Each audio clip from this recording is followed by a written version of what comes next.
Toy izao indray ny mety ho toetry ny andro eny an-dranomasina ny zoma 5 Novambra amin'ny 9 maraina hatramin'ny sabotsy 9 Novambra 2024 amin'ny 9 maraina.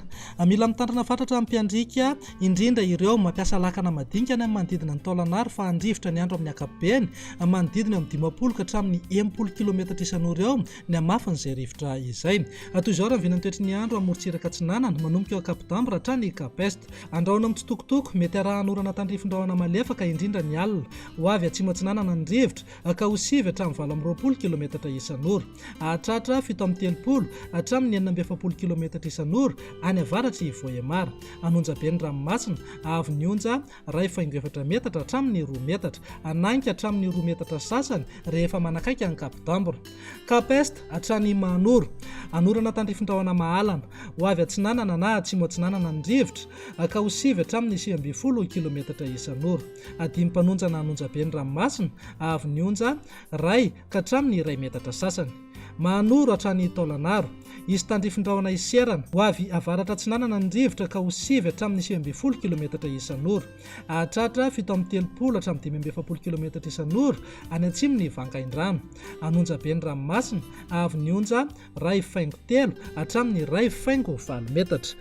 Taolan'aro hatrany Cap Sainte-Marie, Ibalika amin'ny masoandro ho avy avaratra Atsinanana ny rivotra ka ho 20 hatramin'ny 80 km isan'ora, hahatratra 5 km isan'ora rehefa manakaiky ny taolan'aro.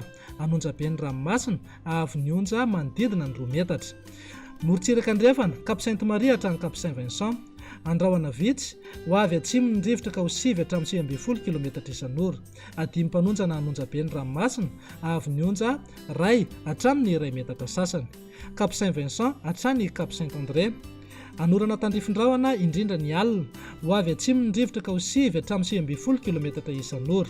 Ho tonony ranomasina avy ny onja manodidina ny 4.4 metatra.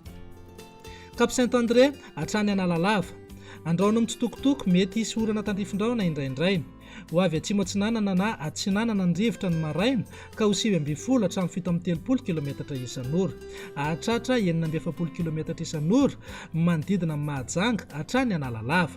Ho avy avaratra andrefana na andrefana kosa ny tolakandro manodidina eo amin'ny 7 hatramin'ny 20 km isan'ora. Ho tonona adimy mpanonja ny ranomasina avy ny onja ho latsaky ny 4.4 metatra.